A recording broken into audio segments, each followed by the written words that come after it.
This is the Martini Mortgage Podcast with Kevin Martini. Hello and welcome to the Martini Mortgage Podcast. I am Kevin Martini, the Senior Mortgage Strategist, as well as Branch Manager and your host of the Martini Mortgage Podcast. And today is episode 28. It's unbelievable when this journey started that we are now on episode 28. So let's kind of start to get this cocktail going. I would like everybody to say welcome to Brian Hourigan, the founder of Choice Residential Real Estate, as well as a practicing realtor and broker in charge. Thank you, Kevin. I appreciate it. I've known you now since I think it's been 2006. But I am still a very young man, just so everybody understands that real quick. In full transparency, Brian is my friend, part of my family, and I need to kind of communicate that I've seen you go through a journey. I've seen you're not only a great friend, a great partner, you're a husband, a father of two. Yep. You own your own real estate practice. You own your own real estate firm. You are heavily invested in commercial real estate. You are heavily invested in residential real estate. And you and I kind of share that same type of situation where we try to help people create wealth with real estate.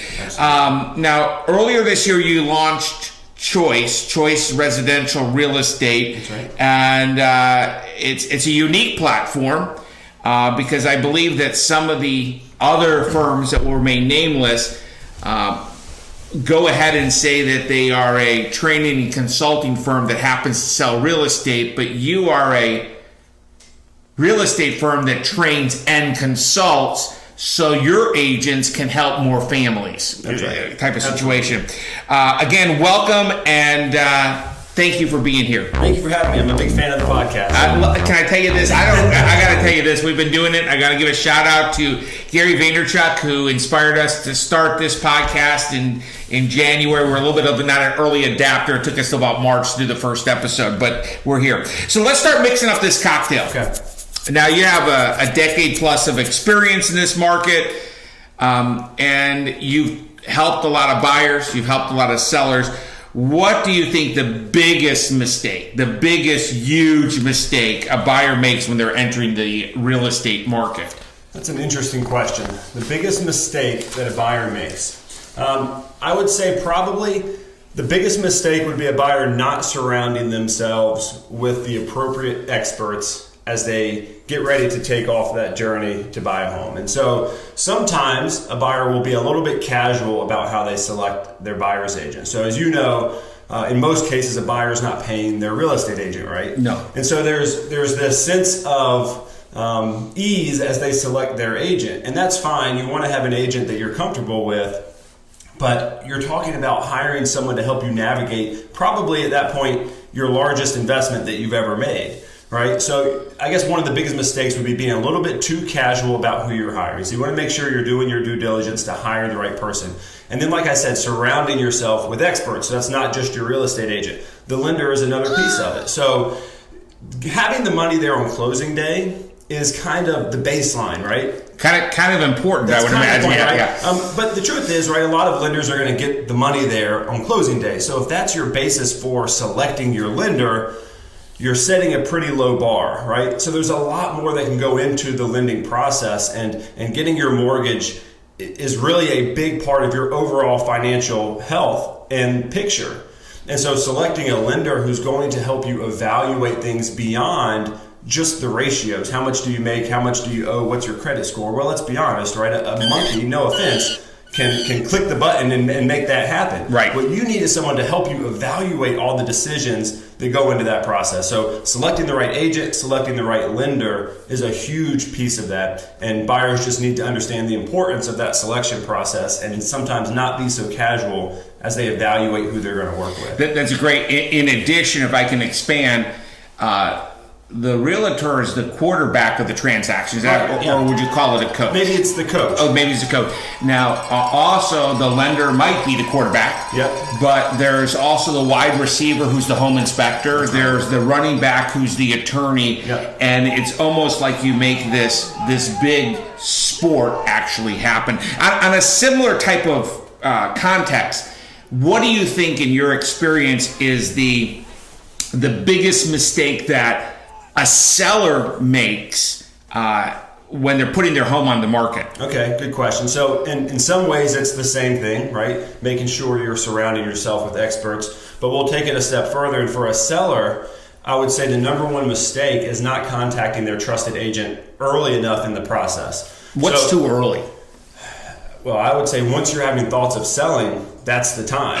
Gotcha. So the reason is, Kevin, because when you're preparing to sell your home, the homeowner is thinking about, okay, what repairs do we need to make? Are there any upgrades we need to make? What does the pricing look like? What are the logistics of moving? How do all the pieces fit together? And so contacting your experienced agent will help you navigate all that, and maybe most importantly, not waste time and money on things that you didn't really need to do or weren't going to add value. So if you want to list your house in March and you wait till March to call your agent, and your agent walks in and says, well, wait a second, here's this list of things you need to do so that we can A, maximize the price, B, get your home sold as quickly as possible and with the fewest headaches possible. But now you want to list your house next week and there's not time to do that. Whereas if you had called your agent in January, your agent could have helped you navigate that. So what you're saying is that just wanting to sell is a nice thing, but also there is some, can I call it pre-work that's needed? Absolutely. It's not just go ahead and put the sign in the yard then. It's a process. It's not an event in most cases. Now, there are times where we get a call on a Tuesday and we list the house on Wednesday and we sell it on Saturday. So that can happen too, and if that's the way it needs to work, we're equipped to do that, right? Your agent's going to be equipped to do that, but to maximize the effectiveness of what you're doing to get the highest price, early is always better. So that could be, would that include decluttering? Is decluttering even a word? Decluttering, I think it's a word. We use it a lot. I don't know if it's an SAT word or not, but sure. Decluttering, painting maybe? Painting, it could be changing out light fixtures and plumbing fixtures. It could be landscaping. So we're not talking catastrophic, we're not talking let's get the 401k to make this house ready. We're not putting an addition on, not renovating your bathroom in most cases, but there are situations where that's an advantageous thing to do. And it would be nice to know that and be able to make an informed decision as the homeowner. Whereas if you wait too long, you've kind of put yourself into a corner. So a true professional like you, because I think that there are some great agents and then there's just some agents, but a great agent who has a fiduciary responsibility can give you that transparency to maximize that thing. Fiduciary, that's an SAT word. That is an SAT word. Don't ask us to spell that today. We are, this podcast, the Martini Mortgage Group, is based in Raleigh, North Carolina. I've been here longer than I can remember, but in North Carolina, it's we have something, and I'm sure in other states as well, but specifically in North Carolina, we have something called buyer agency. I don't know if it's a good thing, a bad thing. Can you share what buyer agency is? Yeah, buyer agency is an amazing thing, and for people who have maybe only entered the real estate market in the last dozen years, all they've ever known is buyer agency. But in a nutshell, buyer agency is the professional relationship between someone looking to purchase a home and the real estate agent that they're going to hire. And so, in essence, in most of these agreements, what it's saying is that the buyer is agreeing to work exclusively with that agent to find their home and to make an offer and to purchase their home. And the real estate agent is agreeing to use their fiduciary responsibility. SAT word one more time. Their fiduciary responsibility to represent the client's best interests. So in layman's terms, that's the agent has a legal responsibility to put the client's best interest ahead of even their own. Okay? So that's what that buyer agency, that's the relationship that it creates. So you could almost say it's similar if you were in the legal field, which I'm not a lawyer and I have not recently stayed at a Holiday Inn Express, but it is kind of the engagement letter. It is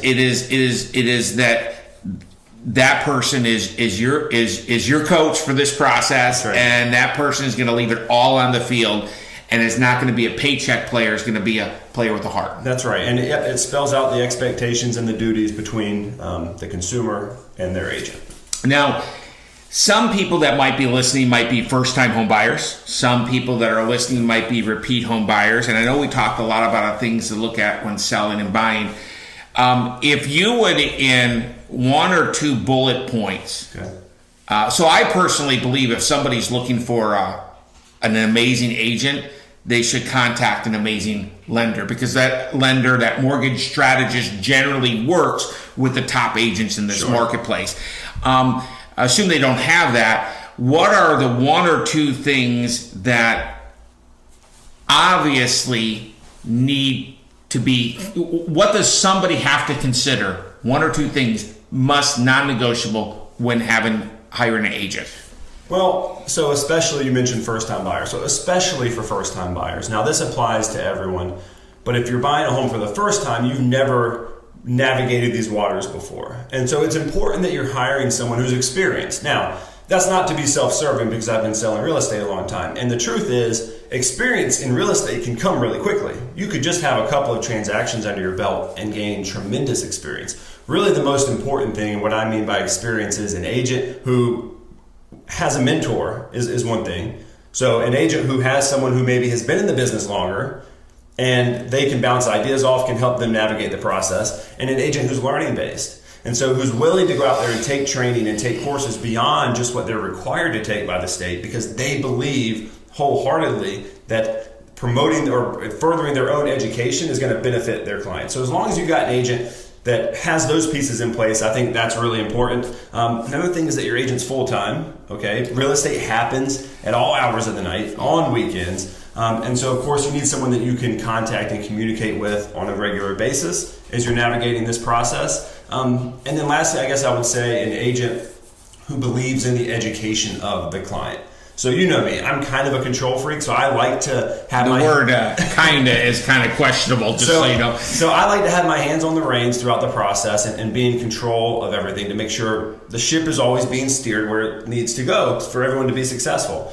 But I also believe in educating our clients throughout the process. And so you need your agent to be that way as well. Because for you to be a conformed consumer, you need someone to help explain things and to teach you about the process. So that when you get to the end, you don't just have a house, but you have a whole new experience. And you've elevated your education in the real estate field. So my parents always used to tell me there's no substitute for education. Right. And that's the case. And one of the unique things that and I'm sure if I let you keep speaking, you get to it. One of the very unique things I believe, and again, I've worked with Brian longer than I can remember, but at the end of the day, it is your duty, obligation, or responsibility to educate. And that education starts on day one, right? Yeah. With one of the unique things that you do, and not every agent in this market does this, and I believe it creates a ton of frustration for a consumer or somebody who's buying or selling.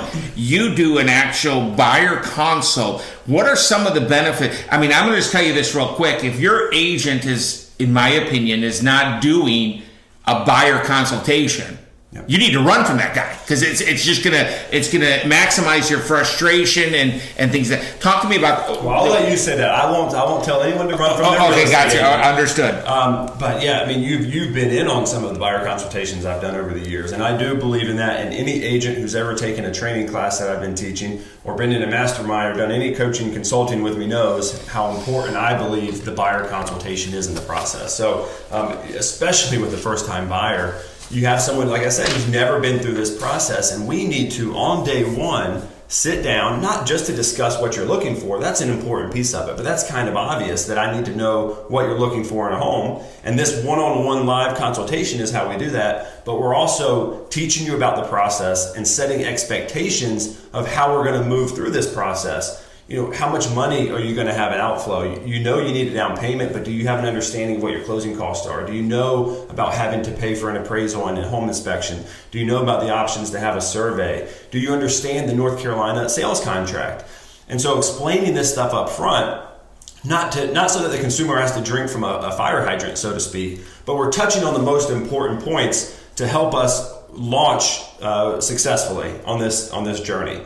How long does it take to look for a home? How do we get you the homes to look at, and then how do we actually go look at them? How much lead time do we need? All these things that matter to have a successful and smooth and fun experience, because it's supposed to be fun. And so for first-time buyers especially, but even our repeat clients, oftentimes we're coming in and doing that consultation. It may be a little bit shorter with those repeat clients, but it helps it so that the client can really enjoy the process, because it really is supposed to be fun. And when it's really stressful, it's usually because the client didn't have the right expectations of what the process was going to be like. So we like to nip that in the butt on day one. I'm sure some of the things that you also cover is that the needs, the wants, and the wishes. I don't know if that's the appropriate way to put it real quick.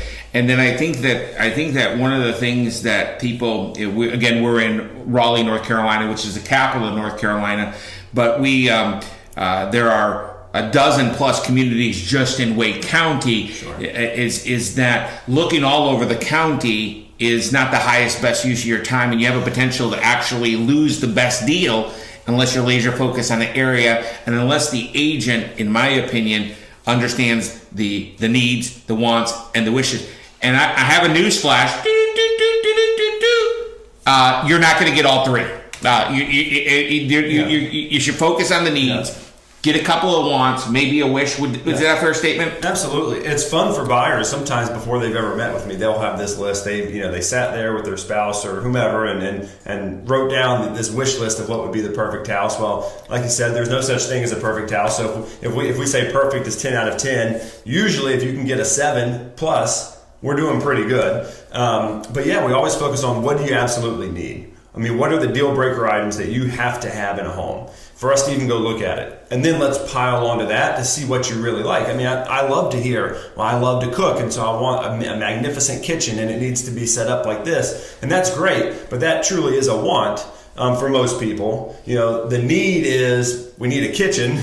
Okay, we have a family that's this size, and therefore we need this amount of space. And so we really help clients think through what are the most important factors, so that we can help find the best home that fits the needs of their family. And I guess the wish is if it had all Wolf appliances. That would be there. That's right. And I think that speaking of wishes, a lot of people, who does not like the smell of a new car? I mean, everybody likes the smell of a new car, and I believe that there's a lot of excitement believing that new construction represents the best deal in the marketplace.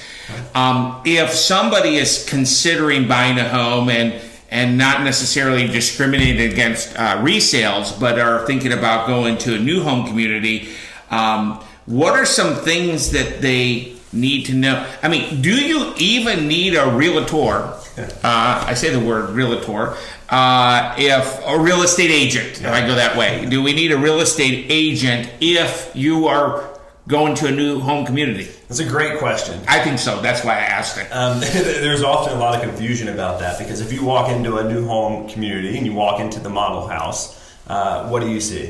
Who's there? You see an on-site agent. There's an on-site agent there. And so it feels like you have an agent, because you walk in and there's this agent who's very friendly and helpful. And I know lots of on-site agents, and they are wonderful and super smart. But an on-site agent represents the builder. By default, that's who they represent, a general brokerage agent. So they don't have a fiduciary relationship with the buyer. No, not only do they not have one, but they cannot have one. So a general brokerage agent, there's a type of agency called dual agency. So an agent can actually represent a buyer and a seller, or a seller. So they can represent both. The on-site agent is only going to represent that builder or developer. So no matter how friendly and helpful they are, everything that comes out of their mouth, not in a malicious way, but everything that comes out of their mouth is geared towards the benefit of that builder. That's their job. That's their legal responsibility, is to represent the builder. And so no matter how helpful they are, you have to remember that as the consumer. And it can be easy not to get what's best for you if you don't have some kind of representation. But Kevin, here's the other thing. So sometimes I'll hear people say, well, I think I can get a better deal if I don't have an agent. I would think that. Yeah. I would think that. It stands to reason. Logically, it makes sense. But here's the deal. So, and you can talk to builders and developers about this, and they will verify this. When a neighborhood is being developed, the developer takes into account all of their costs to develop lots and sell homes on those lots. Part of that cost is what they pay their agent. Part of that cost is what they pay buyers' agents, among all the other costs that they have built into developing a property. And so those costs have already been built into the price you're paying. And as a consumer, if you walk in and you say, hey, can I get a better deal? I don't have an agent. 99 times out of 100, they're going to tell you no anyway. And even if they tell you yes, how do you know you're getting a better deal? If you don't have the experience in navigating new construction transactions, you truly don't know what would you have gotten anyway versus what you're getting without an agent. Are you actually getting any tangible benefit? So there's no cost for someone to have a buyer agent representing them, even in new construction. Wow. So that's a big misnomer and a big point of confusion with new construction. And unfortunately, once you start that process with the builder and you want to bring in an agent later because you realize, oh, there's stuff I didn't think about, it's often too late. The builder's not going to allow you now to bring in an agent into that process. So you want to think about that early. If you walk into a new construction home, you're just cruising around on a Saturday, just tell them, name your favorite real estate agent and say, hey, yeah, so-and-so is my agent. That way you're protected and you have the right to have that representation. So in order, in Kevin Martini terms, Brian, in other words, for you have to register your agent at a new home community. Otherwise, Correct. You will not have that representation available to you. That's right. Okay. Yeah. And it's not that they're being sinister, as you said. You used the word malicious. It's so there's a lot of great people out there. It's a nuance that I think that if someone is not familiar in our industry, would be somewhat confused on. Yeah. I have investment properties. Yes. You have investment property, commercial too. Congratulations on that. Do you think more people should be considering investment properties? So you know how I feel about investing in real estate, and to me, it's a no-brainer. I think so many people miss the boat on investing in real estate because they maybe have just a little lack of understanding. But in my opinion, it's easier to make $1 million investing in real estate than with any other investment vehicle. Let's go ahead and make sure that that's a nugget there. It is easier to make $1 million in real estate than any other vehicle. Absolutely. Powerful statement when we think about it. Without question. So when you think about investing in real estate, most financial professionals would agree that owning real estate is a moderately low investment risk. Okay, as a long-term investment vehicle, real estate is a moderately low investment risk. And yet, the returns you can get on investing in real estate are associated with what you would think of high-risk investments. So you can get a 10 or 15 or 20% return on real estate, even though it has that low risk. Generally you have to invest in high-risk investment vehicles to get that kind of return. So that imbalance between the low risk and the high rate of return is what makes it unlike any other investment vehicle, in my opinion.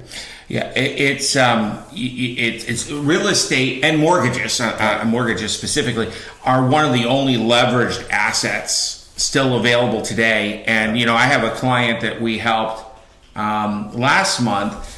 And his cash on cash return was like 50%. Yeah, it can be insane. Leverage is a huge piece of it. So let's do this. So let me just real quick do an example. So if I'm going to go out today and buy a piece of investment property, let's call it $200,000.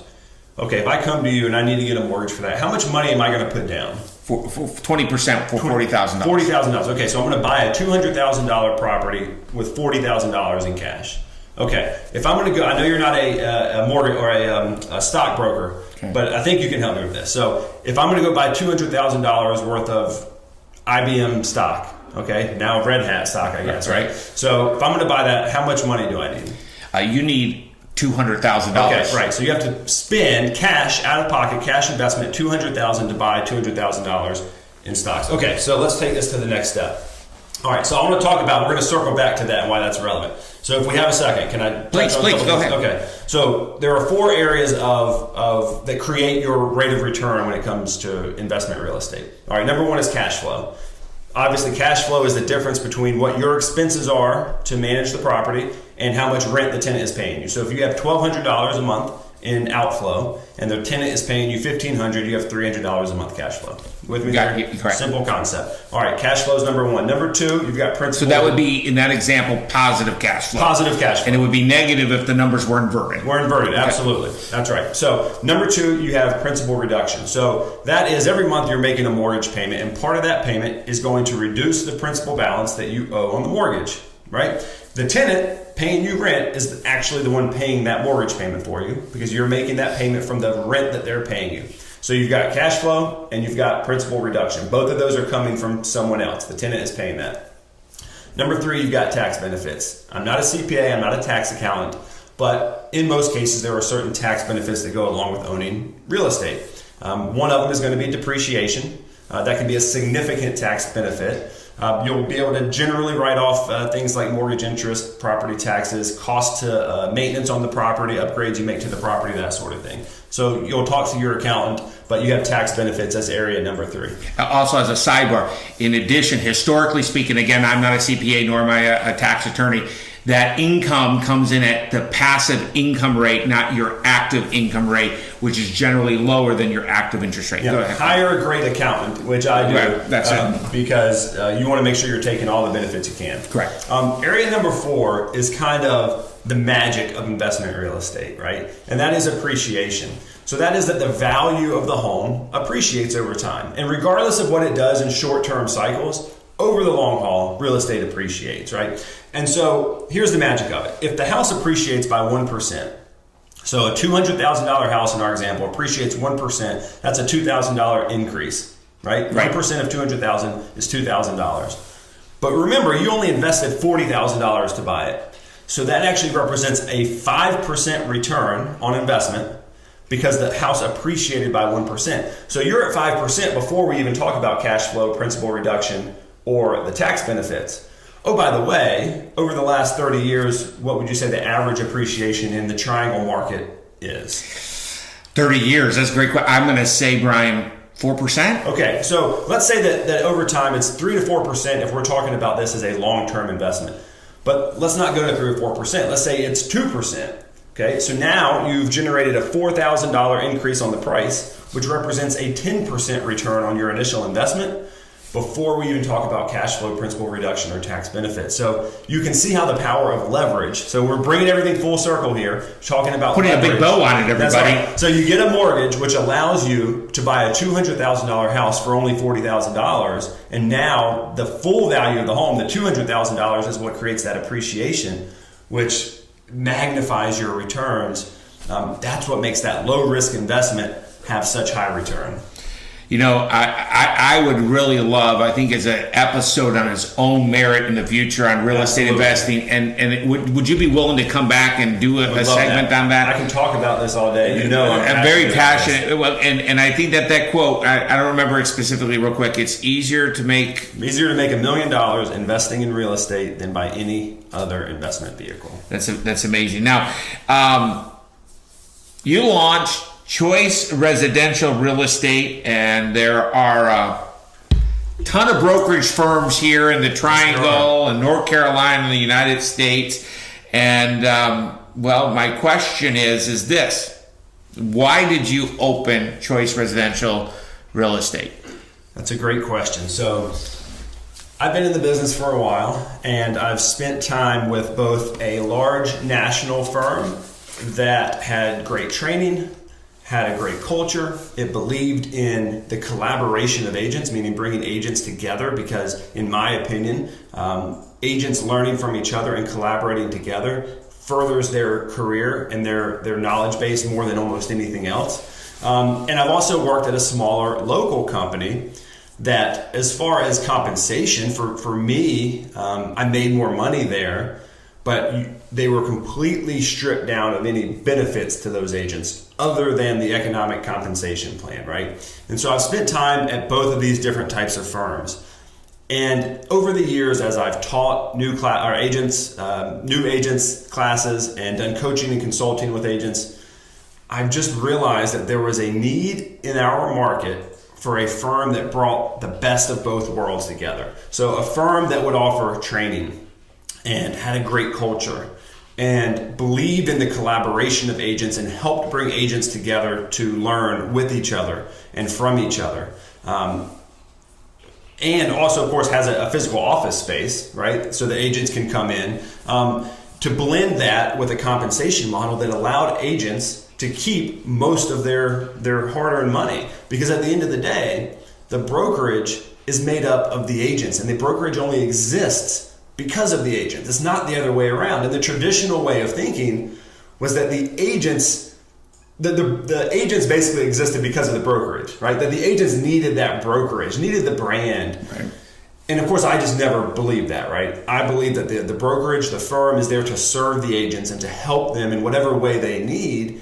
Well, if the agent is the most important piece of this puzzle, then why is the brokerage keeping so much of their money? In some cases, Kevin, I know you're not an agent, but sometimes the brokerage, they're keeping 30, 40, 50% of the commission that an agent would earn. So not to go off on a tangent, but I believed that there was a way to bring both of those together, bring all of the value for the agents in a fair compensation model, blend them together, and have physical local offices so that the agents could come in and interact with each other. And so that was the birth of Choice Residential. So it's an ecosystem to help the agent so the agent can help more families. Absolutely. It's all about the agent. I mean, you know how passionate I am about helping people buy and sell real estate and doing it in a way that is significant and really matters, and taking that seriously. And so I want to create an atmosphere, an ecosystem, like you put it, that cultivates that and that helps agents in a tangible way so that they can help more people and help them the right way. Yeah, absolutely. Well, we're starting to wind down on the longest Martini Mortgage podcast ever, but it has all been great. So episode 28 is going into the history books as one of the longest. But in closing, is there something is there something I should have asked that I didn't ask? No, I think you hit it. Yeah. Now, if somebody's thinking about buying, selling, investing in real estate, or wants to have a sneak peek at Choice Residential, how would they actually reach out to you? To reach out to me personally, my email, Brian, that's Brian with an I. So that's Brian. Thank you very much. Is there another way to spell it? If you're a Brian, it's very important. Oh, it's Brian with an I, Brian. Okay. Yeah, Brian at choiceresidential.com. Or you can call me, 919-280-3646. So that is your personal cell phone. That's my personal number. That is amazing. Again, I want to thank Brian Hourigan for being with us on episode 28. This is our first interview segment here of the Martini Mortgage Podcast.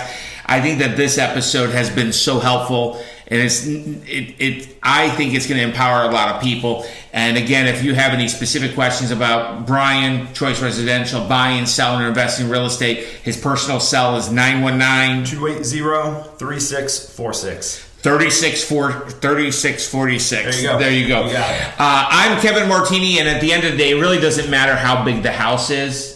It matters how happy the home is. And I hope that this episode of the Martini Mortgage Podcast gave you all some clarity and some knowledge that you may have not known. Right now, mortgage rates are epic. Real estate's available. Absolutely. Real estate's available.